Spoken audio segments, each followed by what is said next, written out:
there was no voice, really. So people are actually standing up, rather than getting up in people's faces physically. I don't know, it seems that Asians are a little bit more comfortable on the internet and voicing their opinions there. So they have been, and I think that the studios are listening. It makes me feel great. I don't, that means they'll saturate the market. Maybe I'll lose some roles, but that's exactly what I want. I'm trying to assemble, like the Avengers. I'm trying to assemble an Asian Avengers kind of community. I want other people. I need, other buddies, other peers to appear alongside me or take my roles away. That's exactly what I'm trying to encourage. Strength in numbers. The more that there's out there, there's more encouragement that we're getting to make that change, to make changes. And I think everybody's jumping on the bandwagon. It's good. It's great movement. So now with Into the Badlands premiering tomorrow, Daredevil Season 2 shooting right now, and I understand that they are, yes. And with they're out there. Yep. Matt Murdock and Foggy are out there. And with Iron Fist in the pipeline, do you think that these martial arts influenced projects will encourage Hollywood and the suits to cast more Asian actors and actresses, and the mainstream media would accept it more? Do you think that would happen because of shows like this? I don't know, not necessarily, but I'd like to see Asian faces in any shape or form on television. If it's, again, the typical martial arts kind of character out there, then that's fine. Any kind of exposure, you got to start somewhere. I've never really had anything against, Asian alpha male martial artists. I mean, that's pretty damn cool. Mm-hmm. It's pretty much they're declaring that Asians are the best in martial arts. I just don't like that it's limited to only that. It's a great starting point, since 1970s with Bruce Lee's, or at least 73 with Bruce Lee's Enter the Dragon. It really hasn't progressed that much further, but in no way would I want to, forfeit Asian martial artists, just to be a regular, character. I want that. I want us, the Asian males, to always own that. But there's so much room for expansion, so much room to explore the Asian male psyche beyond any martial arts. Right. But I think it's helping, and if there's more martial arts, Daniel Wu, I'm cheering for him. I want it to be a great show. If he's the new Bruce Lee, great. That means maybe they can add on additional characters around him that are interesting and have a lot of depth. And then maybe they won't necessarily have martial arts, but you could surround him with other characters. Right. And I'm kind of glad that they're branching out with more Asian faces in comedy, because it seems like they were only in dramas, But now we have Dr. Ken, we had Selfie for like a minute, fresh off the boat, But would you like to get into more comedic roles rather than all the badassery that fills your resume? 100%. I'd like to think that I have somewhat of a sense of humor. A lot of my energy perhaps confuses the casting people, and they don't see me fitting into those roles. But I did do this comedy, indie comedy with Parvesh China. He started on Outsourced on NBC for the one season before it was canceled.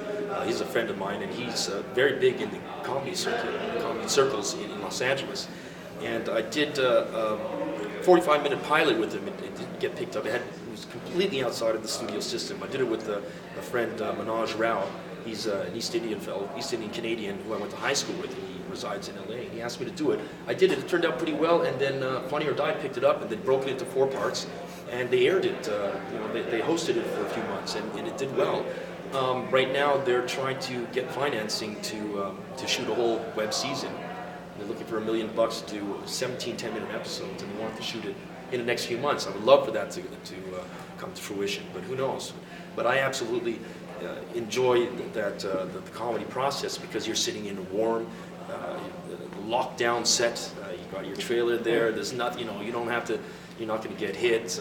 You don't have to go out and do, the extra work like rehearsals and getting set on fire. Yeah, set on fire, that kind of thing, or stand in Canadian winter at 5 in the morning with your hand frozen to your gun.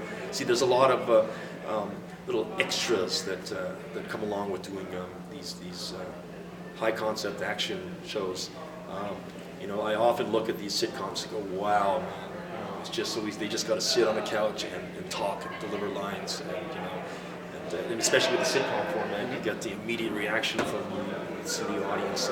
I would just love to know how that feels, and maybe be involved in a project long term, as opposed to walking on for a day player. But you know, I absolutely envy all these comedy actors that really get to have fun, because in between the scenes, you're laughing, you're just making jokes all the time. Whereas, you know, with drama, you're dealing with heavy material all the time. You know, the director will yell cut, and you're still, you know, in that stressed out state. So it's a whole different experience with comedy, and I would love to explore that. But unfortunately, you know, it's hard to get your foot in the door. Right. So I want to run down a few of your credits for the audience right now. Okay. Mighty Morphin Power Rangers, Dark Angel, Andromeda, Supernatural, Stargate SG-1, Mortal Kombat Legacy, and of course Falling Skies and Daredevil. Now, generally, it seems like sci-fi and fantasy doesn't have a problem with casting people of color, especially, you know, Asian faces. Why do you think that is?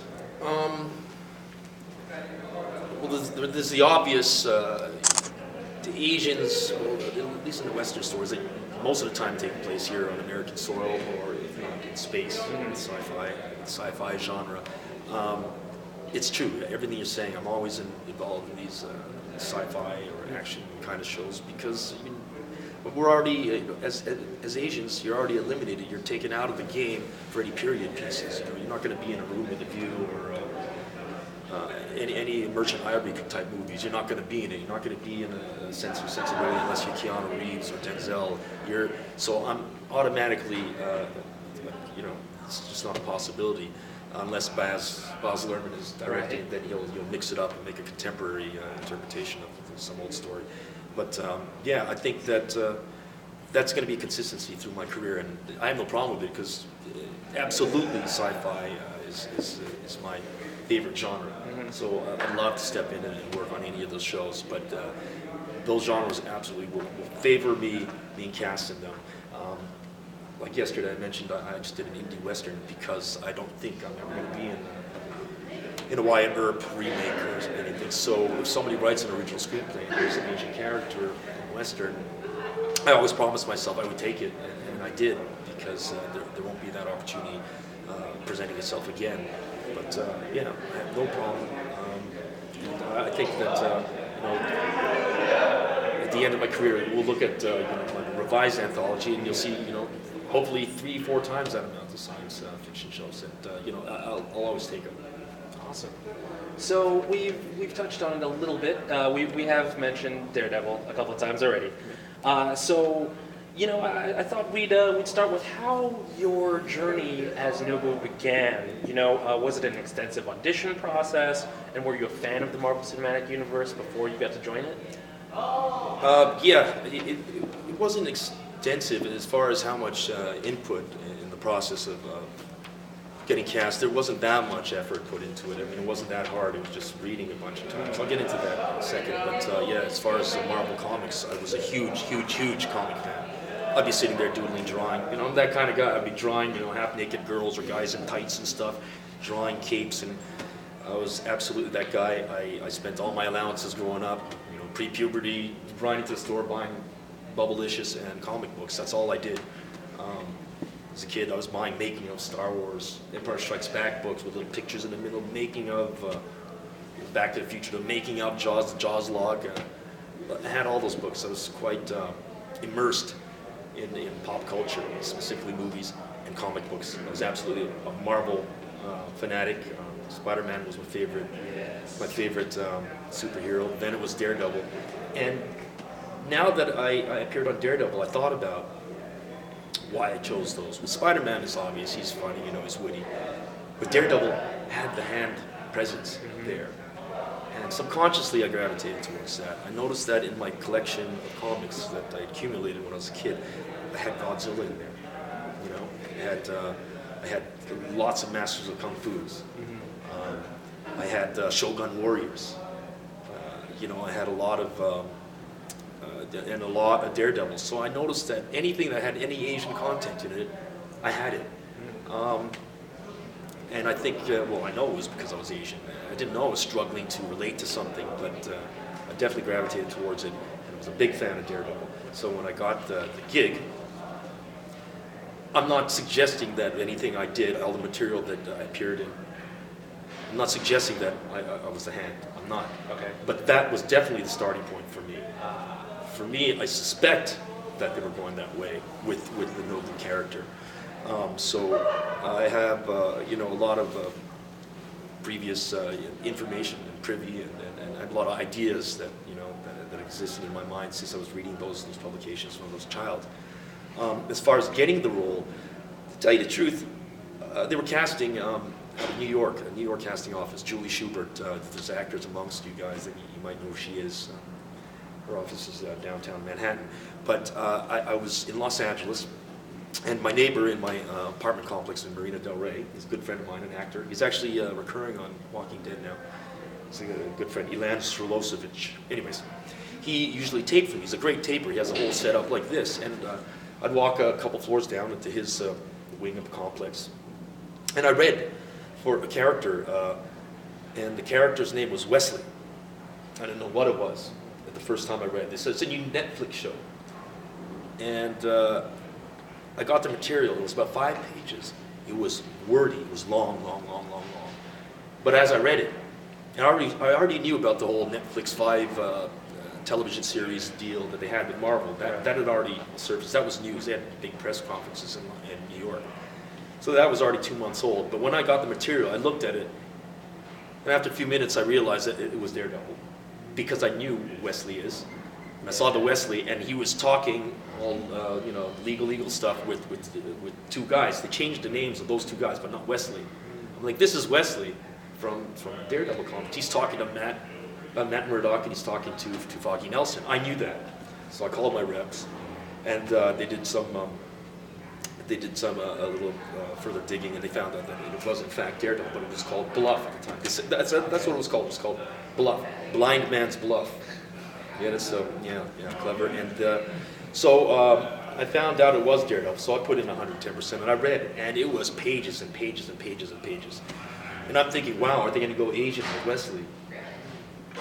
What a silly notion. It's impossible. I mean, I don't know what I was thinking. For a moment, I was out of my head, but I thought, oh yeah, so I put in 110%. I was very pleased with my audition. I don't know if you guys remember the scene, but it was very long. He's just such an exceptional actor. Toby Leonard Moore, who eventually got the part. You'll see him. He stars in this new USA Channel show called Billions with Paul Giamatti and Damian Lewis. They're playing U.S. attorneys in New York. It's going to win all kinds of awards. So he's playing another power lawyer in that. So I read for it. Maybe 48 hours later, Julie Schubert's office got back to my reps, and they said that they loved what I did, but we need to read him again. So they forwarded me 2 more, an attachment. It was 2 more pages with new material, and this time it said Hachiro.